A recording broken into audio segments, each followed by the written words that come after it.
Shipping industry, ownership, leasing and flagging reforms will be implemented to improve the share of Indian shipping industry and generate more employment. Critical mineral mission. We will set up a critical mineral mission for domestic production, recycling of critical minerals and overseas acquisition of critical mineral assets. Its mandate will include technology development, skilled workforce, extended producer responsibility framework and a suitable financing mechanism. Offshore mining of minerals. Our government will launch the auction of the first tranche of offshore blocks for mining, building on the exploration already carried out. Digital public infrastructure applications. Turning to the services sector, I propose development of DPI applications at population scale for productivity gains, business opportunities, and innovation by the private sector. These are planned in the areas of credit, e-commerce, education, health, law and justice, logistics, MSME service delivery, and urban governance. Integrated technology platform for IBC ecosystem. An integrated technology platform will be set up for improving the outcomes under the Insolvency Bankruptcy Code for achieving consistency, transparency, timely processing, and better oversight for all stakeholders.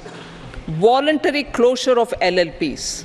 The services of the Center for Processing Accelerated Corporate Exit, CPACE, will be extended for voluntary closure of LLPs to reduce the closure times.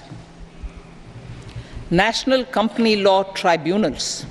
The IBC has resolved more than 1,000 companies, resulting in direct recovery of 3.3 lakh crore to creditors. 3.3 lakh crore rupees to creditors. In addition, 28,000 cases involving over 10 lakh crore rupees have been disposed of even prior to admission. Appropriate changes to the IBC, reforms and strengthening of the tribunal and appellate tribunals will be initiated to speed up insolvency resolution. Additional tribunals will be established. Out of those, some will be notified to decide cases exclusively under the Companies Act. Debt recovery. Steps for reforming and strengthening debt recovery tribunals will be taken. Additional tribunals will be established to speed up recovery. Priority 5, urban development. Cities as growth hubs.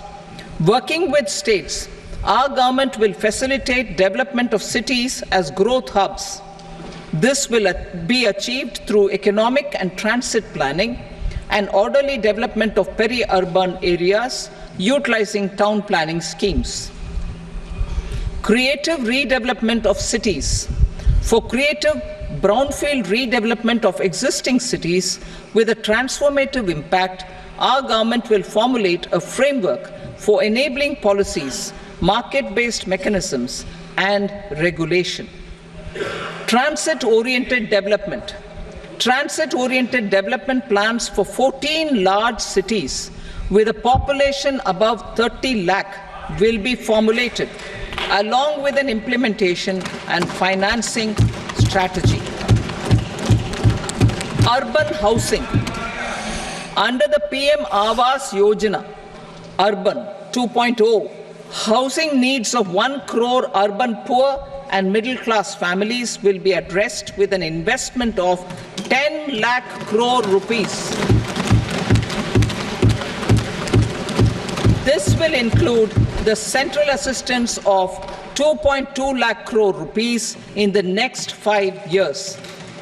A provision of interest subsidy to facilitate loans at affordable rates is also envisaged.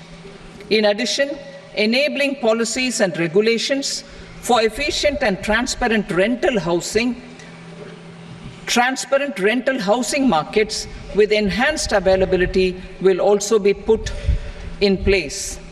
Water supply and sanitation. In partnership with state governments and multilateral development banks, we will promote water supply, sewage treatments, and solid waste management projects and services for 100 large cities through bankable projects. These projects will also envisage use of treated water for irrigation and filling up of tanks in nearby areas. Street markets. Building on the success of PM Swanidhi scheme in transforming the lives of street vendors, our government envisions a scheme to support each year over the next 5 years the development of 100 weekly hearts or street food hubs in select cities. Stamp duty. We will encourage states which continue to charge high stamp duty to moderate the rates for all and also consider further lowering duties for properties purchased by women. This reform will be made an essential component of urban development schemes. Priority 6, energy security, energy transition. In the interim budget, I had announced our strategy to sustain high and more resource-efficient economic growth, along with the energy security in terms of availability, accessibility, and affordability. We will bring out a policy document on appropriate energy transition pathways that balances the imperatives of employment, growth, and environmental sustainability. PM Surya Ghar Muft Bijli Yojana. PM Surya Ghar Muft Bijli Yojana. In line with the announcement in the interim budget,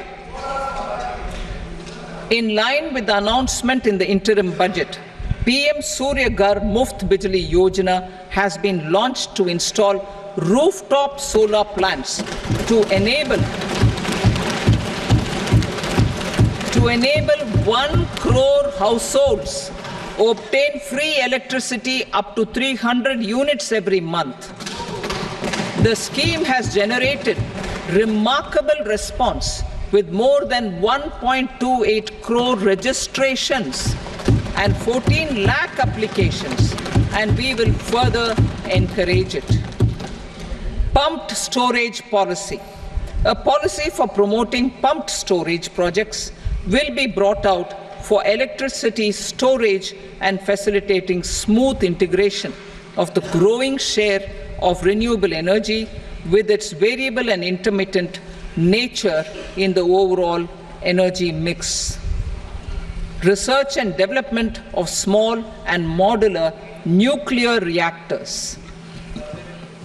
Nuclear energy is expected to form a very significant part of the energy mix for Vikasit Bharat.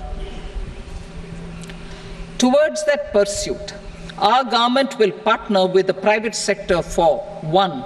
Setting up Bharat Small Reactors, 2. Research and development of Bharat Small Modular Reactor, and 3. Research and development of newer technologies for nuclear energy.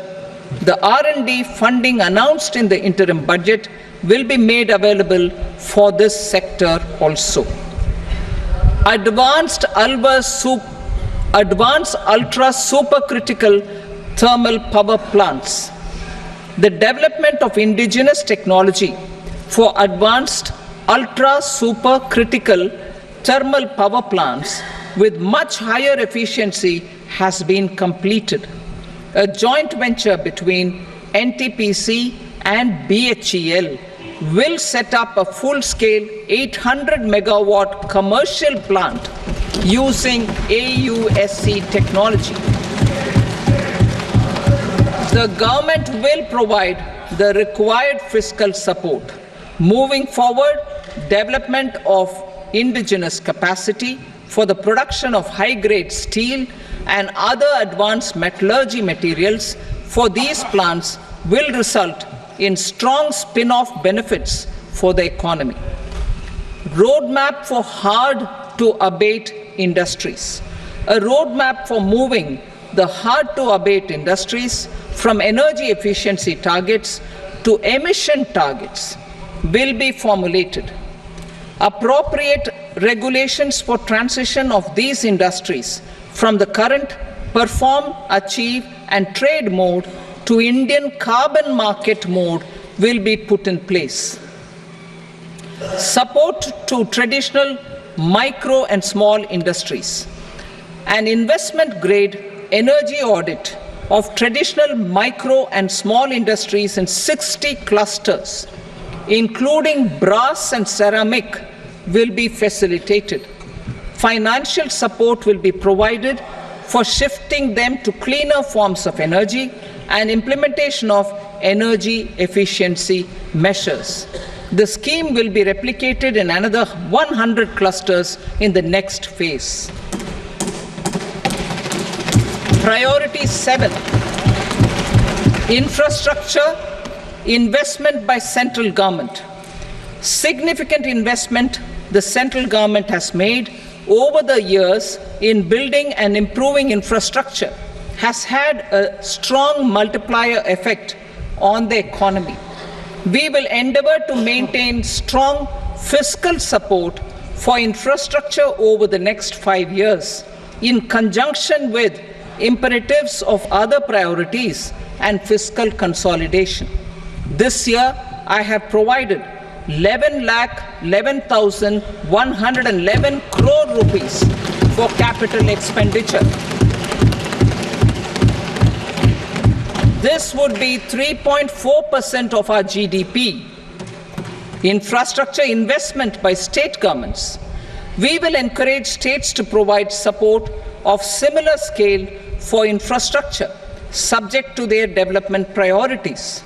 A provision of 1.5 lakh crore rupees for long-term interest-free loans have been made this year also to support the states in their resource allocation.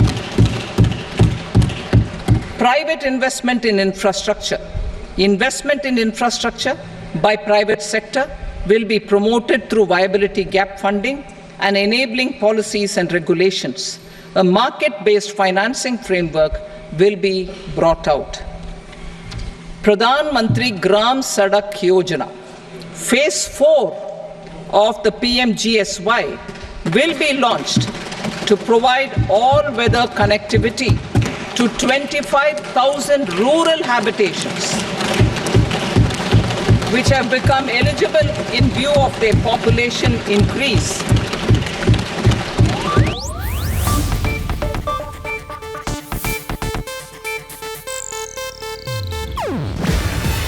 ಇದು Asianet news network ಪ್ರಸ್ತುತಿ. ನೀವು ನೋಡ್ತಿದ್ದೀರಾ Asianet ಸುವರ್ಣ news.